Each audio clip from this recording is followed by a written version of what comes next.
경제신문 읽어줘. 1월 16일부터 1월 20일까지. 부동산부터 백약이 무효. 여의도 목동 집값 5, 6억 뚝. 여의도 15억, 석 달 새 20억에서 15억으로. 목동 신시가지 전용면적 74제곱미터 16.8억에서 10.2억으로 털썩. 고금리의 규제 완화 영향 없고 초과이익 환수제 등 대못 여전, 업계 당분간 반등 가능성은 낮아. 정부가 최근 재건축 관련 규제 완화 조치를 잇따라 내놨지만 여의도, 목동 등의 재건축 추진 아파트 단지에선 이전 최고가보다 5억에서 6억 원씩 급락한 매매가 속출하고 있다. 부동산 규제 지역 해제, 안전진단 기준 완화 등의 호재가 금리 인상과 실물경제 침체 악재로 힘을 쓰지 못하는 상황이다.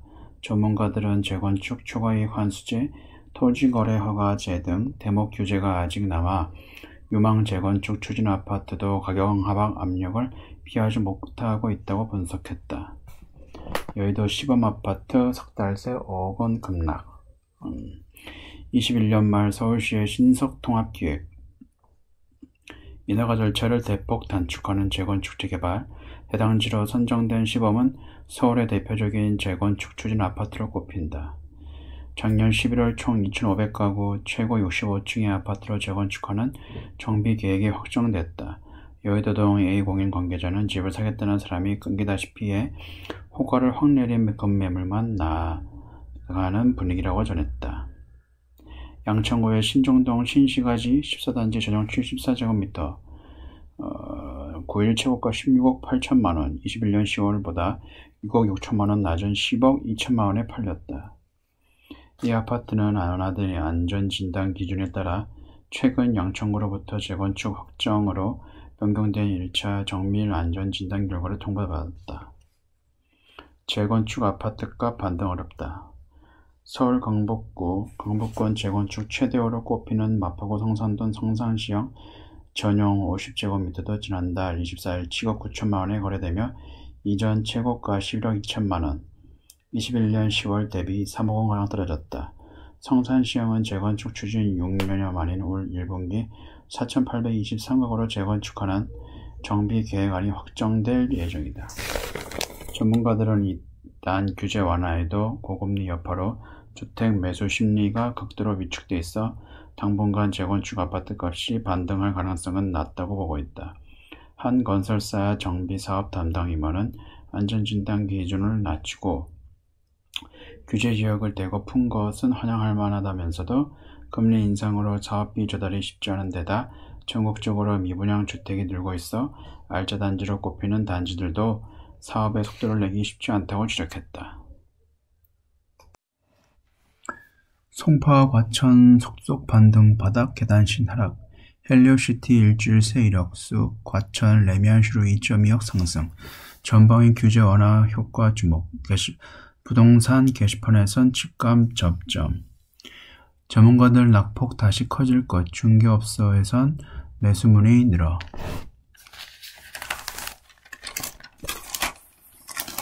금리 인상 등 여파로 작년 하반기 수도권에서도 집값이 유독 큰 폭으로 떨어졌던 서울 송파구 경기 과천시 광명시 등에서 주택 매수세가 살아날 조짐을 보이고 있다. 일산 부동산 대책 발표를 전후해 이전 대비 1, 2억 원가량 오른 가격에 잇따라 매매 계약이 체결되고 있다.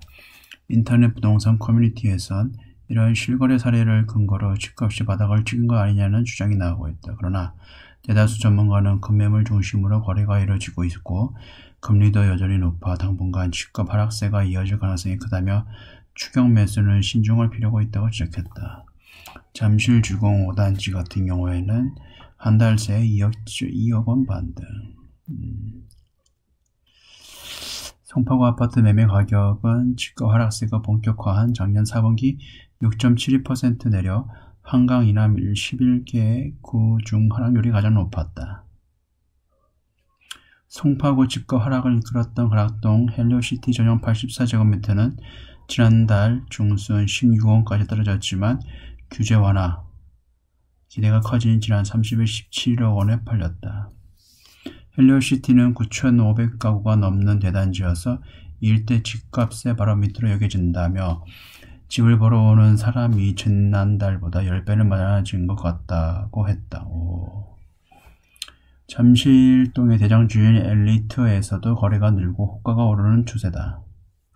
엘리트는 잠실 엘스, 리센츠 트리지움, 엘스 1단지, 리센츠 2단지, 트리지움 3단지. 이달 5일 규제지역에서 벗어난 경기 과천시와 광명시 시장 흐름도 비슷하다. 이달 셋째 주 두 지역 집값은 각각 1%에서 0.9% 떨어져 1.3 대책 발표 전인 첫째 주보다 하락폭이 축소됐다. 작년 4분기에만 집값이 12% 급락한 광명시의 철산 레미안 자이 전용 84제곱미터도 14일 9억 원에 거래되며 10억 원 선에 다시 근접했다. 다만 전문가들은 부동산 가격 바닥론에 대해서는 여전히 신중하다. 규제 완화 효과로 일시적 반등에 그칠 가능성이 크다는 관측이다. 권일 부동산 리서치 센터 팀장은 금리 불확실성이 큰 데다 거래량 자체가 워낙 적어 본격적인 집값 반등을 논하기엔 이르다며 최근 몇몇 상승 거래는 데드캣 바운스로 볼 수 있다고 말했다. 예전에도 하락하다가 잠깐 데드캣 바운스가 있었어요. 경제금융 주식 힘받는 미국 긴축 속도 조절론의 주식 채권 거침없는 동반 상승. 원래 주식과 채권 같은 경우에는 주식이 오르면 채권이 떨어지고 채권이 떨어지면 주식이 오르는 약간 반대 방향이었는데 작년 22년도 같은 경우에는 주식과 채권이 모두 망가지는 그런 상황이었습니다. 채권 같은 경우에는 약 145년 만에 최악의 수익률이었습니다. 코스피 장중 2400터치, 코스피 9거래일 연속 상승, 보통 주식과 반대로 움직이는 채권 가격까지 강세에 이어가 바닥지고 주식이 더 매력, 채권 투자 비중 확대가 요리. 전문가들의 의견이 팽팽하다는 겁니다. 코스피 지수가 9거래일 연속 상승하며 한 달 만에 장중 2400선을 회복했다. 통상 주식과 반대로 움직이는 채권 가격도 강세를 이어가면서 주식과 채권이 동반 랠리를 펼치고 있다. 지난달 미국 중앙은행이 베이비 스텝을 밟으면서 긴축 속도를 조절할 것이라는 관측이 힘을 얻고 있는 등의 주식과 채권 모두의 호재를 적용한 결과이다. 코스피 지수는 지난 3일 이후 하루도 빠짐없이 상승세를 이어가고 있다. 2020년 8월 3일에서 13일 이후 2년 5개월 만에 최장기간 랠리다. 채권 가격도 오르는 추세다. 10년 만기 국고채 금리는 작년 말 3.73%에서 이날 연 3.38%로 보름 새 0.35포인트 내렸다. 채권금리 하락은 채권가격 상승을 의미한다. 일반적으로 위험자산인 주식과 안전자산인 채권가격은 반대로 움직인다. 하지만 지난해에는 주식과 채권가격이 동반 급락했다. 물가 급등에 따른 중앙은행의 공격적인 금리 인상으로 채권가격이 하락하고 주식시장의 유동성도 쪼그라들었기 때문이다. 최근 주식과 채권이 반등하는 이유는 물가 상승 우려가 사그라들었기 때문이다.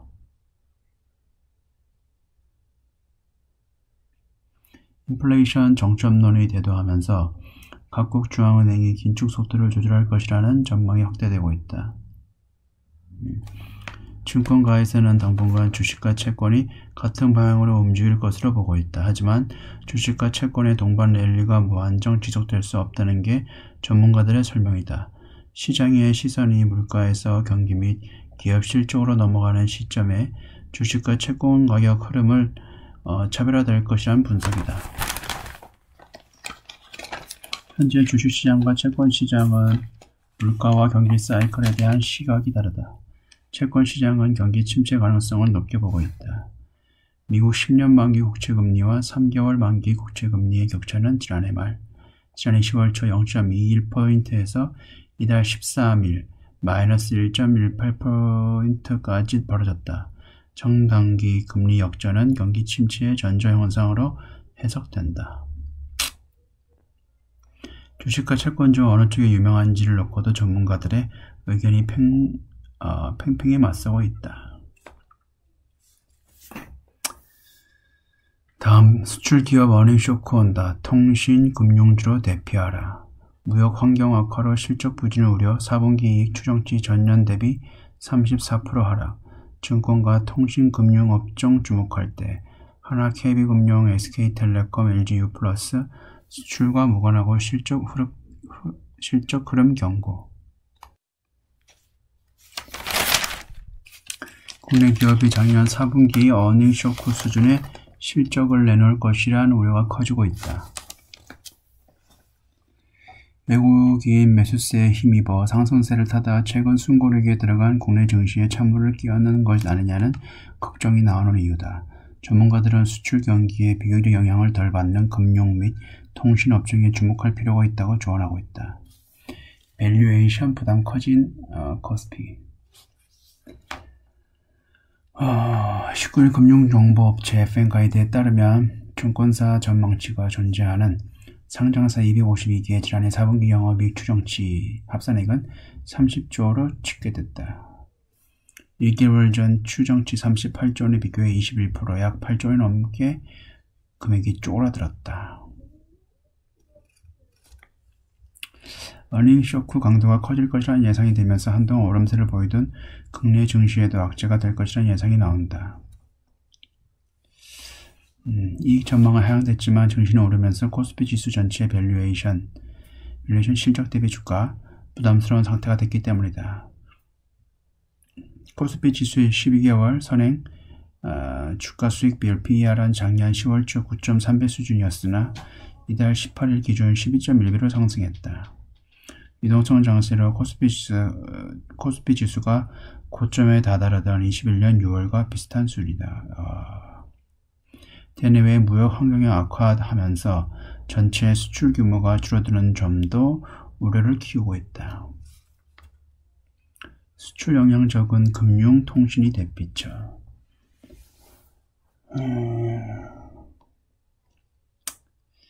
하나금융주주, KB금융, 신한주주, 우리금융주주가 4대 은행주, 그 다음에 통신주, 또 수출 경기와 무관하게 비교적 안정적인 영업 흐름을 이어갈 것이라 전망됐다. KT, SK텔레콤, LGU+ 등이 있죠. 수출과 상관관계가 높지 않은 금융주와 이익 대비 주가 조정이 커 밸류에이션 부담이 낮은 통신업종을 중심으로 변동성에 대비하는 게 바람직하다고 강조했다.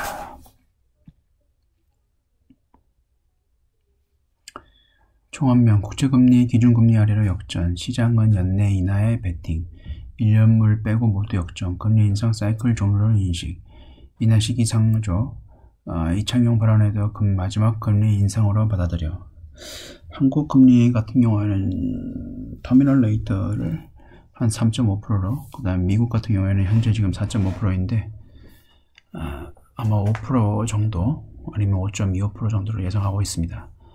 2012년에도 유사한 흐름, 경기 침체 우려, 인플레 둔화의 금리 인상 기조, 조기 종료 가능성. 한국은행이 지난 13일 기준금리를 연 3.25에서 3.5%를 올렸지만 국채금리는 2년 만기, 3년 만기, 5년 만기, 10년 만기, 30년 만기 등을 비롯해 대부분 중장기물이 기준금리 밑으로 떨어졌다. 이창용 한은 총재가 연내 기준금리 인하를 이야기하는 것은 시기장조라고 밝혔지만 채권 시장에선 벌써 기준금리 인하에 베팅하고 있다는 분석이 나온다. 정기예금 같은 경우에도 신한솔 편한세상 신한솔 같은 정기예금도 한 4.8% 후반까지 갔었는데 지금은 거의 4%까지 1년 기준으로 해서 떨어졌습니다. 3년 만기 국채금리보다 기준금리 커 15일 금융투자협회에 따르면 국채 시장에서 벤치마크 기준인 3년 만기 국채금리는 13일 0.097%포인트 하락한 3.369%에 마감했다. 하나는 기준금리를 올렸는데 국채금리는 오히려 떨어진 것이다. 이날 3년 만기 국채금리와 기준금리가 20년 3월 이후 2년 10개월 만에 뒤집어졌다. 기준금리는 하나니 금융회사의 7일물 환매 조건부 채권 RP를 매각할 때 적용하는 금리다. 채권은 만기가 길수록 금리가 높은 게 정상인데 시장에선 정반대 현상이 벌어진 것이다. 경기 침체를 의미하는 겁니다. 3년 만기 국채뿐 아니라 2년 만기 3.4%, 5년 만기 3.2%, 말도 안 되게 점점 떨어지네. 10년 만기는 3.3%, 30년 만기는 3.35%. 다른 중장기 국채 대부분 기준금리를 밑돌았다. 현재 국채시장에서 기준금리보다 금리가 높은 건 1년 만기 국채가 유일하다. 1년 만기 금리는 연 3.566%로 기준금리보다 겨우 0.066% 높다. 대부분 국채금리가 기준금리보다 낮아지는 것은 한은의 금리 인상 사이클이 종료되고 이제 기준금리가 인하될 일만 남았다는 전망이 커졌기 때문이다. 최저금리와 관련해서도 이 총재를 제외한 6명, 금통위원 3명이 3.5%, 나머지 3명이 3.75%를 제시했다. 한은은 금리 인하 가능성에 선을 그었다. 물가가 목표 수준 상승률 2%에 수렴한다는 확신이 있기 전까지 금리 인하 논의를 시기상조라고 했다. 시장에서는 이를 액면 그대로 받아들이지 않는다. 시장에서는 국채금리가 기준금리보다 낮아진 뒤 한은이 기준금리를 인하한 사례가 적지 않았다는 점에 주목하고 있다. 최근 3년 만기 국채금리와 기준금리가 역전된 2020년 2월 3일을 보면 3년 만기 국채금리는 2월 말부터 17거래일 연속 기준금리 당시 연 1.25%를 밑돌았다. 경기 침체 우려와 주요국 인플레이션 둔화로 세계적으로 금리 인상 기준은 마무리될 것이라며 조기 종료 가능성이 커지고 있다고 했다.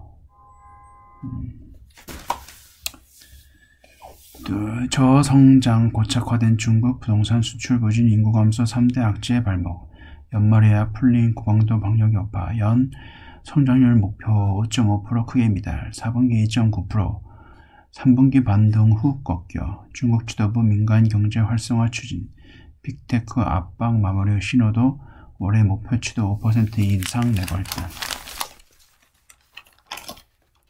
중국이 17일 내놓은 2022년 경제 성장률 3%는 목표치인 5.5%를 크게 밑도는 성적이다.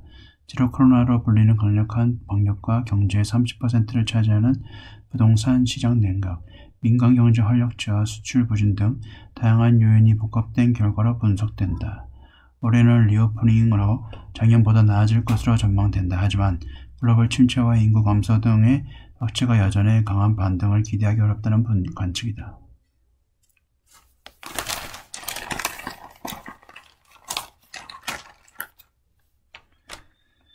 중국 경제 성장의 20%가량을 책임지는 수출이 감소하고 있는 것도 부담이다.